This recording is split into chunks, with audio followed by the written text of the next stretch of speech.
Today's case takes us to Tweed, Ontario in Canada. Beginning in 2007, Tweed went from being a small and quiet town not many people had heard of to being at the center of a series of the most bizarre and horrific crimes the country had ever seen. The investigation that followed led to the unveiling of Russell Williams, a once respected figure in the Canadian military with a very dark secret.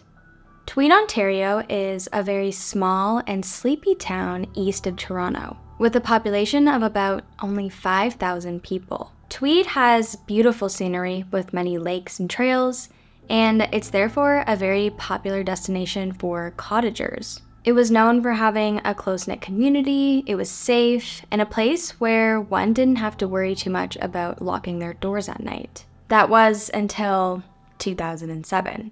This all started on September 9th, 2007, when a family left their home that was located on Cozy Cove Lane in Tweed, Ontario, to visit a family member in Sudbury. Unbeknownst to them, while they were gone, an intruder let himself in through their unlocked front door. He headed straight for the bedroom of their 12-year-old daughter. He spent 3 hours inside, combing through her drawers, and he played with her underwear. When he left after midnight, he took 6 pairs of her underwear with him.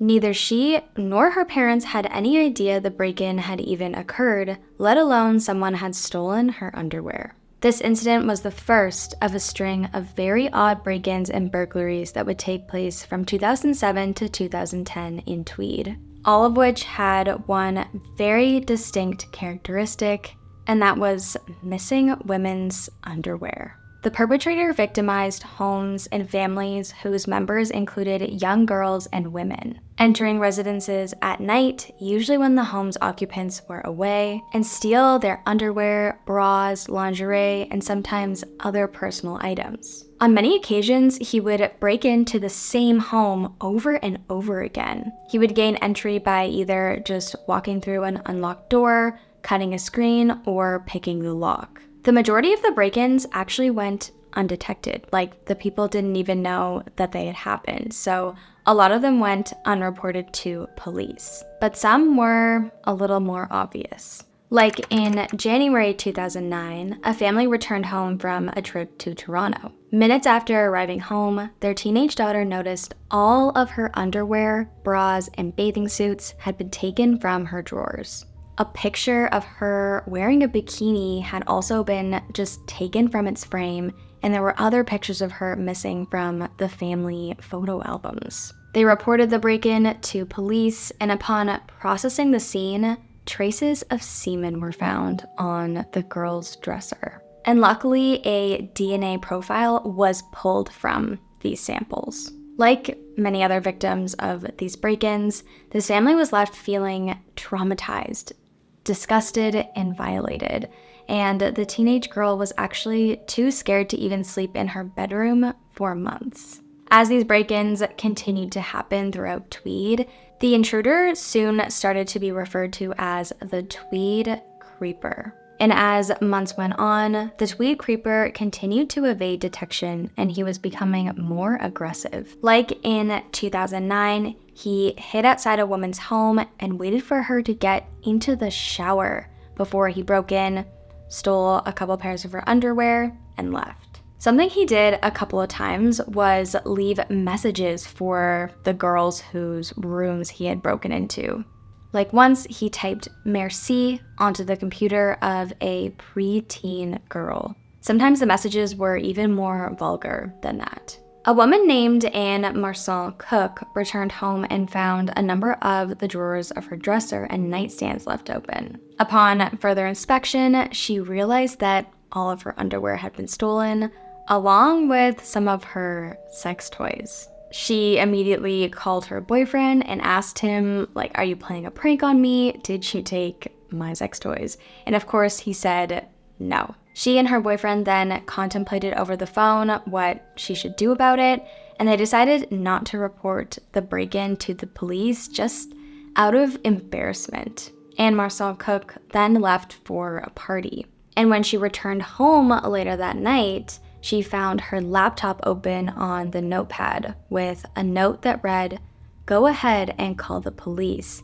I want to show the judge your really big dildos." Meaning that the intruder was still inside the home when she was on the phone with her boyfriend, contemplating whether or not she should call the police. She then reported the incident to the police. However, Anne Marsan lived just outside of Tweed in Belleville, which was a different police district, so they didn't make the connection to the Tweed creeper until later on. One thing to know about Tweed is that it's only a short drive away from Canada's largest and most important Air Force base, CFB Trenton, located in Trenton, Ontario. More than 4,000 men and women are stationed there, so a lot of people from the Canadian military live in Tweed, including the CFB Trenton base commander, Colonel Russell Williams. So let me give a little bit of background on the former Canadian Forces base commander. Russell Williams was born in England in 1963, and the Williams family immigrated to Canada when he was very young. Russell spent his early childhood living in Deep River, Ontario, where his father worked at a nearby nuclear lab. When Russell was only 7 years old, his parents got a divorce. And this divorce was anything but typical. In fact, his parents actually swapped partners with another couple living in the neighborhood. For his last few years of high school, Russell attended boarding school at Upper Canada College in Toronto, Ontario, and he therefore had little contact with his family. He then went on to earn an economics degree at the University of Toronto. His friends from school described him as very reserved, and he shared very little about his past or personal life. They said he was a natural leader and ran a tight ship when he shared a house with roommates. They even nicknamed him Drill Sergeant because he would always assign them tasks and chores. But he also apparently had a funny side and would constantly play pranks on his roommates. He would like to pick the locks on their doors and hide in their closets for hours to surprise them. For the entirety of his young adulthood, his friends only knew him to have one girlfriend. When this relationship ended, his friends said Russell was absolutely heartbroken, and it took him a really long time to get over it. After graduating from the University of Toronto, he joined the Canadian military in 1987. Russell moved up the ranks in the Canadian Armed Forces very quickly, and after years of hard work, he was regarded as one of Canada's top pilots flying transport planes to war zones and natural disasters. He had also flown numerous high-ranking government officials across Canada and around the world, and this included Queen Elizabeth and Prince Philip. Russell spent time at bases all across Canada, including Portage-la-Prairie, Manitoba, Shearwater, Nova Scotia, and then he was finally posted in Ottawa.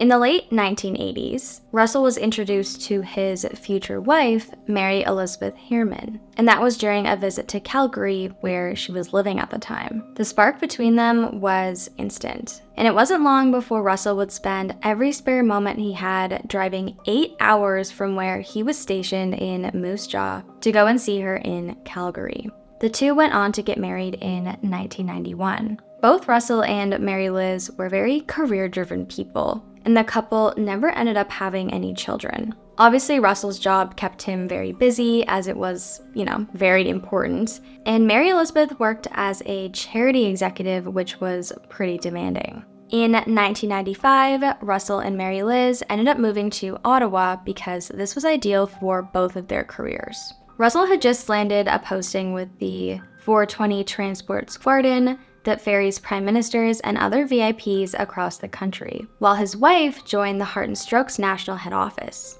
And they settled in the suburb of Orleans on Wilkie Drive.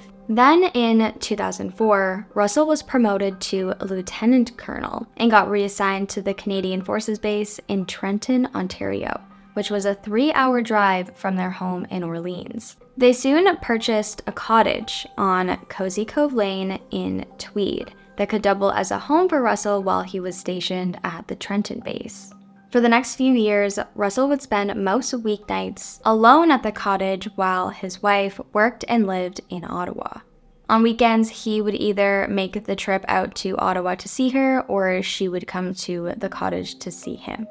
It wasn't long before Russell was named the commanding officer at CFB Trenton. He worked as the commander of a secret logistics operation that was believed to be based in Dubai that supported military operations in Afghanistan, although his security clearance remains top secret. By July 2009, Russell Williams was sworn in as CFB Trenton's wing commander, making him in charge of the entire military airbase, which was thousands of people. Russell's superiors believed he had the necessary skills to succeed in such an important and intense role. He was good with people, highly organized, good with administration, the media, and the public, and they believed Russell was the whole package. I don't think people really understand what a staple member of the community Russell really was.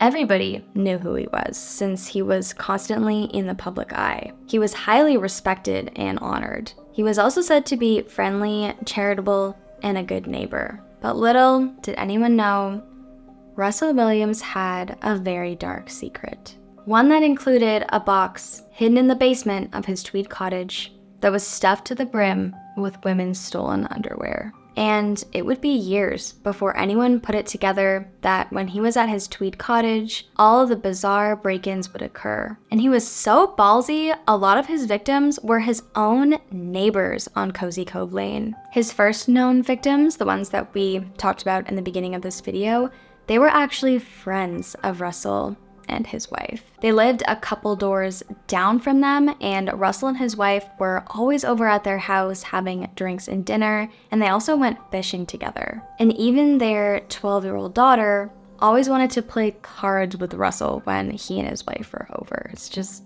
so sick. And unknown to the police working the Tweed Creeper case at the time, similar break-ins started happening in Ottawa and Orleans when Russell would visit his wife. Even though his promotion to base commander increased his workload and responsibilities significantly, the frequency of his break-ins also increased. There were 10 more break-ins in the 2 months after his promotion than the previous 2 months. Then, only 2 months into being base commander, he had committed his first sexual assault after blindfolding a terrified young mother, taking photos of her as her baby slept nearby. And before he left, he stole a number of her pairs of underwear and other lingerie. And she never saw the face of her attacker because he had her blindfolded the entire time. And what's so upsetting about this is allegedly the Ontario Provincial Police actually didn't fully believe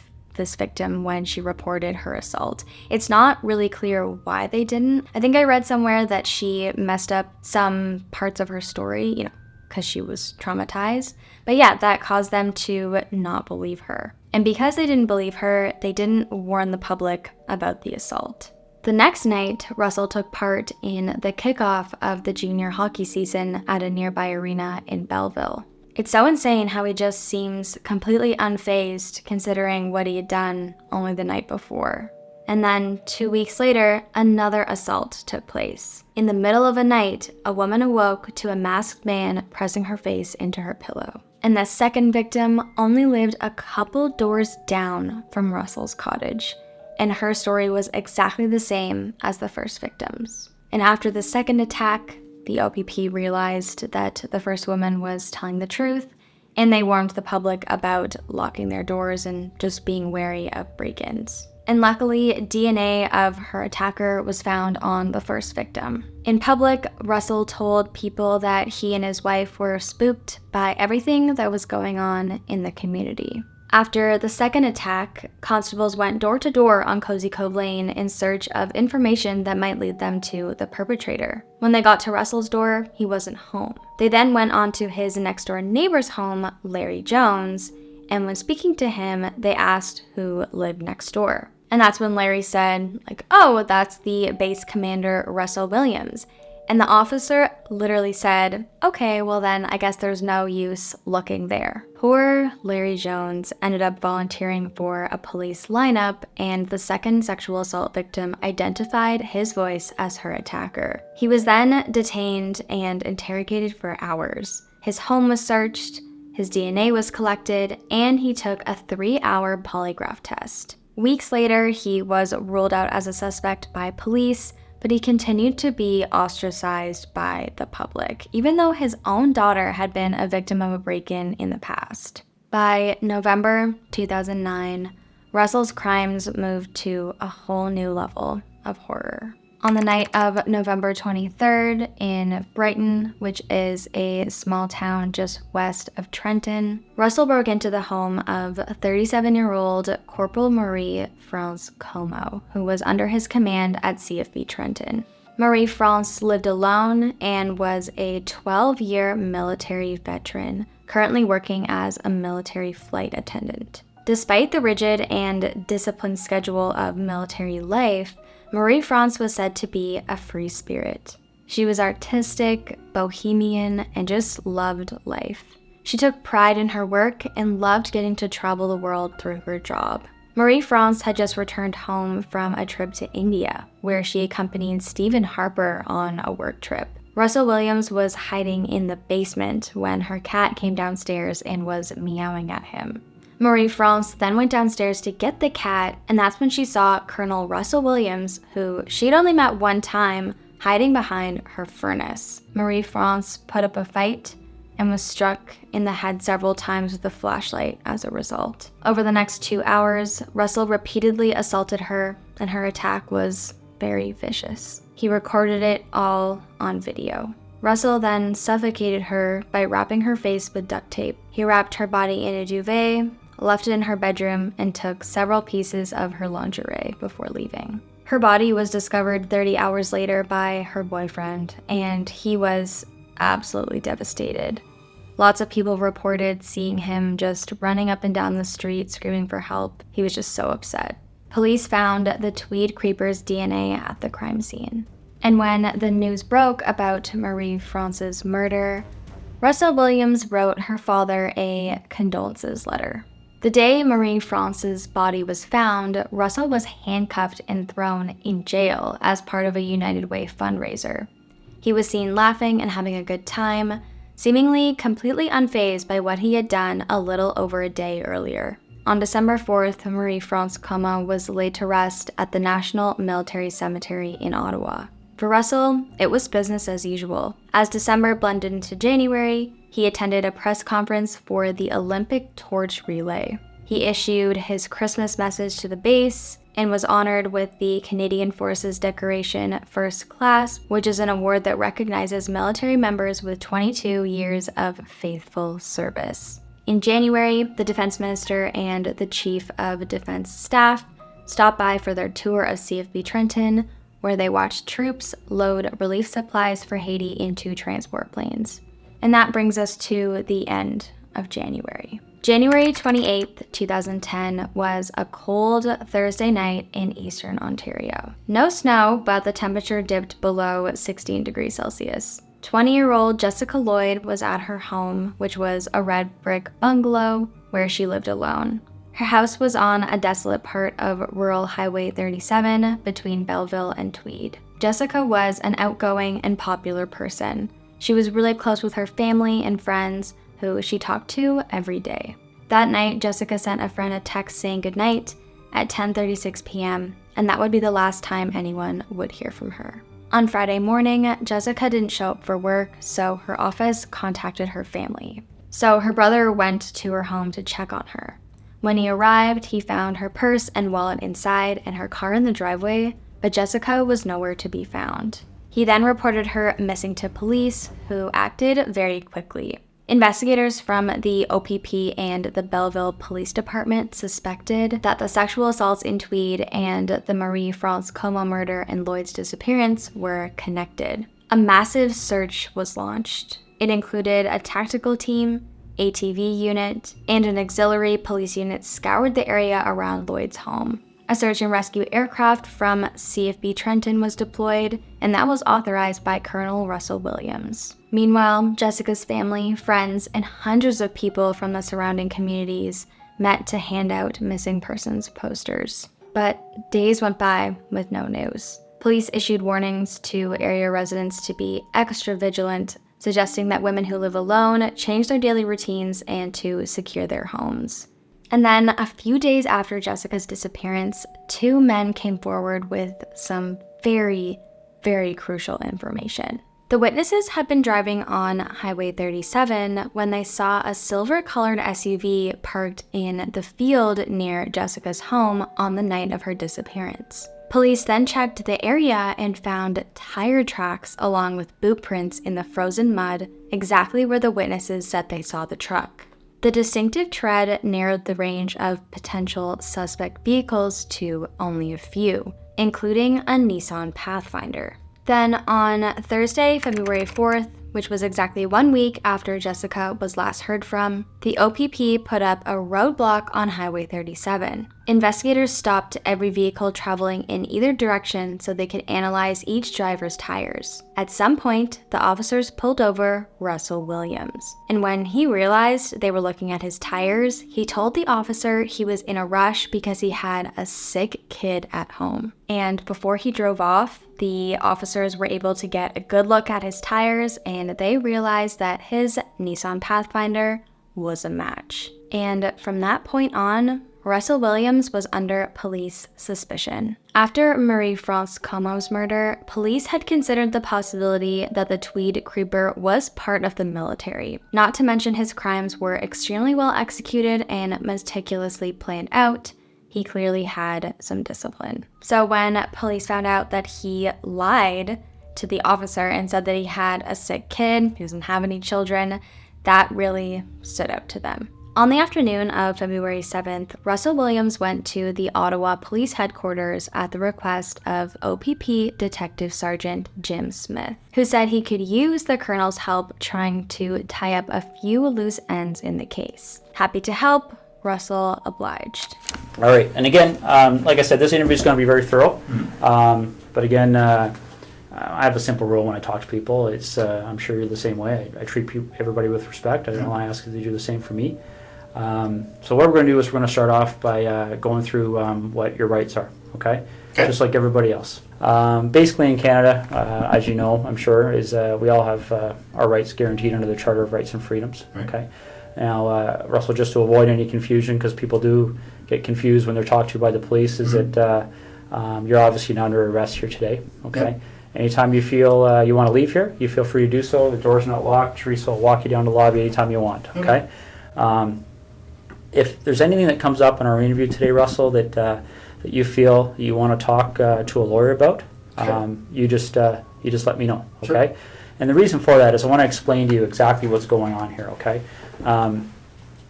Jessica Lloyd is one of 4 cases that we're currently investigating. Okay. Right. And essentially what's happened is over the past about 4 or 5 months, there have been 4 occurrences that, like I said, that we're looking into. 2 of those occurrences occurred in September of 2009.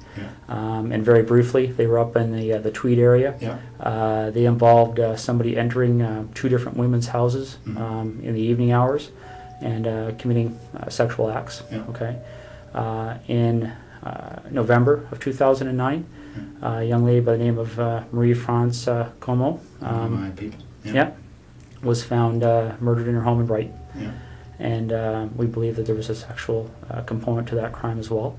And then most recently we have Jessica Lloyd's disappearance. Okay, so essentially when you're looking at those kind of crimes, we're looking at a number of different potential criminal charges. All right. We're looking at issues all the way from the most serious one, which is first-degree murder, kidnapping, sexual assault, break and enter with intent to commit sexual assault, forcible confinement. Okay, and so what I want to make sure you understand, and this is what we've been doing with everybody we've been talking to, is that clearly when we find out who's responsible for one or all of those crimes, they could be charged with one or all of those offenses. Okay, whether it's you or whether it's anybody else. Right. What would you be willing to give me today to help me move past you in this investigation. What do you need? Well, would you be willing to supply things like fingerprints, blood samples, Sure. things like that? Yeah. Okay. Footwear impressions? Yeah. Okay. All right. I think that's what we're gonna ask you to do. Okay. All right. Now we have a process we have to go through to do that. Okay. And for the blood sample, I don't take the blood sample. We have specially trained officers that are trained to do that. Okay. I'm going to step out and make sure they're still available. Can I assume you're going to be discreet? It's possible. Yeah. Because this would have a very significant impact on the base if they thought you thought I did this. Well, bottom line, Russell, that's one of the reasons we're here on a Sunday afternoon. Okay. The military certainly be of great assistance to us, especially in relation to Miss Comeau's investigation. So that's certainly one of the things that went into our decision to give you a call at home today and see if we could deal with this today. Okay. So now that you've had some time to, I know we've been throwing a lot of things at you here, but now you've had some time to think about things. Is there anything that you're concerned about that buccal swab matching in any of those 4 residences? Another thing that can often happen in cases like this is that people become concerned about things like extramarital affairs, indiscretions along those lines. Is there any contact that you may have had with any of those 4 women that you may not want your wife to be aware of? Anything like that that we should know about to try and explain why, if your DNA is found, it would help us understand why it may be there? Absolutely not. Okay. Can you think of any reason why we would find your DNA in any of those residences? Let's focus on, well, for instance, I believe. Let me just check the name there, make sure I've got the right address. I'm talking about the house that was just a couple of doors down from you there in Tweed. My understanding is she lived at 76 Cozy Cove. Yeah, so she would be the second one, the second incident on your road there. Yeah. A couple of doors down. Ever been in her house? No. What about the other lady down the road on? I hadn't even heard that name, so no, I don't actually know who that was. Okay. Have you ever visited Marie France Comeau at her residence? No. Okay. All right. So you're quite positive there would be no reason why your DNA would be in any Absolutely. of those 3 locations. Okay. Did you know Jessica Lloyd even in passing for any reason? No, I didn't hear her name till it was on the news. Okay. Would it surprise you to know that when the CSI officers were looking around her property, that they identified a set of tire tracks to the north of her property? Looks as if the vehicle left the road and drove along the north tree line of Jessica Lloyd's property. Okay. Okay. They examined those tire tracks, and they have contacts in the tire business. Obviously, tire tracks are a major source of evidence for us. Sure. Shortly after this investigation started, they identified those tires as the same tires on your Pathfinder. Really? Yeah. Okay. Okay. Do you have any recollection at all of being off that road? No, it was not off the road, no. Okay. All right. I'm just going to step out and see how things are going, okay? Okay. I mean, it is a Sunday, but there's probably 60, 70 people working on this file, so there's a lot of things happening. Sure. So let me go out and see what's happening, and then I'll come back in and we'll hopefully continue, okay? While Russell was in the interrogation room, police took his boots he wore to the police station and tested them and found out they were a match to the footprints found near Jessica's house. The detective then confronted Russell with the evidence, and he quickly realized what was happening. I told you when I came in here that I'm going to treat you with respect, and I've asked you to do the same for me. We talked about the whole idea of how we've approached you here, okay? The trying to be as discreet as possible, okay? But the problem is, Russell, is every time I walk out of this room, there's another issue that comes up, okay? And it's not issues that point away from you, it's issues that point at you, okay? And I want you to see what I mean, all right? This is the footwear impression of the person who approached the rear of Jessica Lloyd's house Mm-hmm. on the evening of the 28th and 29th of January. Yeah. Okay. This is a photocopy of the boot that you took off your foot Yeah. just a little while ago. Okay. Now, I'm not an expert in footwear impressions, so I rely on the experts. Footwear impressions are very much like fingerprint comparisons. Okay. You take a look at this print, and again, this is one print. This person walked through, there's several different prints to compare. Mhm. So we're going to get features off of one print to compare, features off another print to compare. Yeah. These are identical.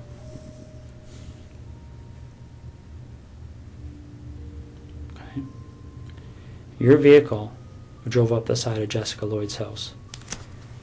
Your boots walked to the back of Jessica Lloyd's house on the evening of the 28th and 29th of January. Okay. You want discretion. We need to have some honesty, okay? Because this is getting out of control really fast, Russell. Okay, really, really fast. But you and I both know you were at Jessica Lloyd's house, and I need to know why. The detective then shifts focus to finding out where Jessica is, and after some time, Russell finally tells him. This is over. And it can have a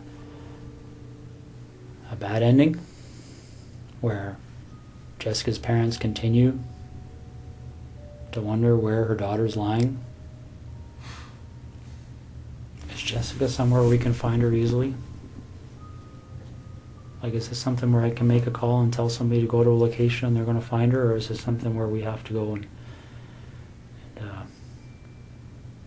take a walk?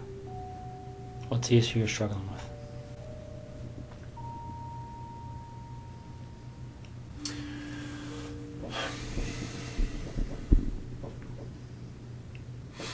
It's hard to believe this is happening. I'm struggling with how upset my wife is right now. Did we talk? I want to minimize the impact on my wife. So do I.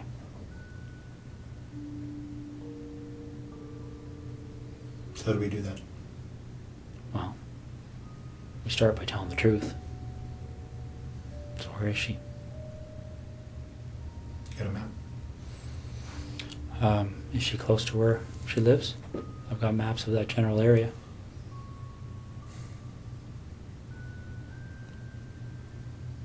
Which town is she near? Why don't we start there?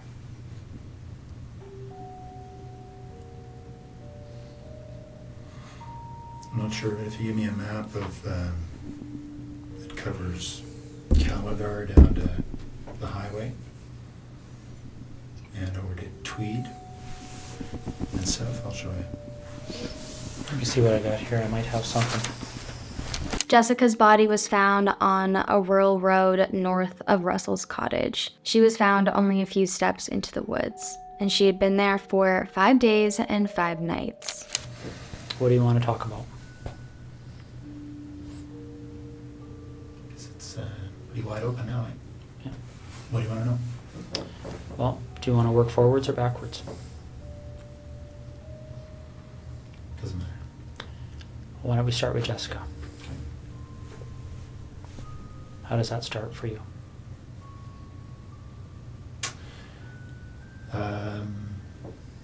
I saw her in her house on her treadmill. Russell then spent the next several hours explaining all of his crimes in gruesome detail, including the murder of Jessica Lloyd. I will spare you the very horrific details of her last few hours alive, but the Reader's Digest version is, Russell waited for Jessica to fall asleep before he broke into her home. He assaulted her and filmed the entire thing. He then took Jessica, alive, to his truck that was parked in a nearby field and drove her to his cottage. He held her captive for the entire day before strangling her to death. He hid the body in his garage for one night before he left her in the woods. While the interview was in progress, officers with search warrants were going through the cottage in Tweed and through Russell's Ottawa home in the presence of his shocked wife. The searches of his properties turned up his camera and boxes on boxes of underwear and lingerie. Hidden in the basement ceiling of the Ottawa house were 2 computer hard drives containing video clips of his assaults, along with nearly 3,000 photographs of him wearing his victims' undergarments. I've decided that I won't put any of those pictures in this video because they're just so disgusting, but they're all over the internet, so if you really want to see them for context, I'm sure you can just Google it and find some of the pictures. Russell also kept very detailed records of all of his crimes and all of his break-ins, so that was how police were able to, find out about the unreported break-ins. He also kept a meticulous, compiled inventory of all the items he had stolen.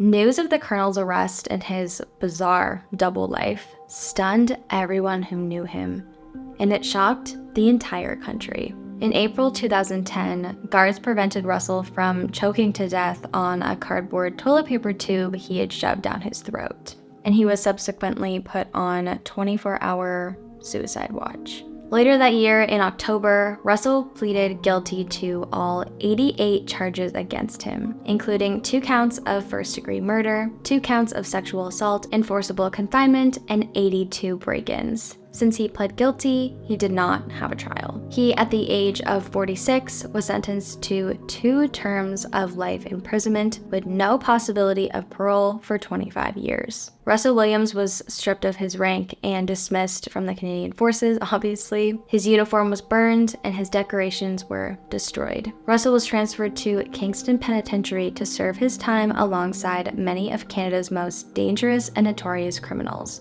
including Paul Bernardo, Mohammed and Hamid Shafia, and Michael Briere, who we've talked about on this channel. Since Kingston Pen has since closed, Russell was transferred to a maximum security prison in Port Cartier in Quebec.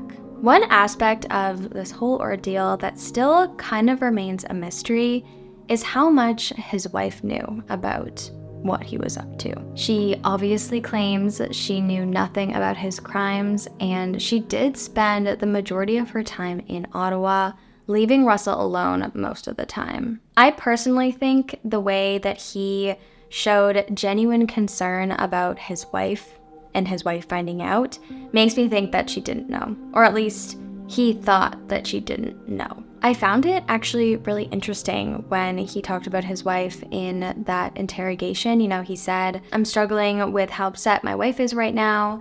And then he says, "Whatever's easiest, or whatever will make it easier for my wife." Then the night he was arrested, he wrote her a note that said, "Dearest Mary Elizabeth, I love you, sweet, ineligible. I'm so sorry for having hurt you like this. I know you'll take good care of sweet Rosie. I love you, Russ." Rosie was their cat, by the way. But it makes you wonder, did he truly love her? Is it possible for someone like him to even feel love?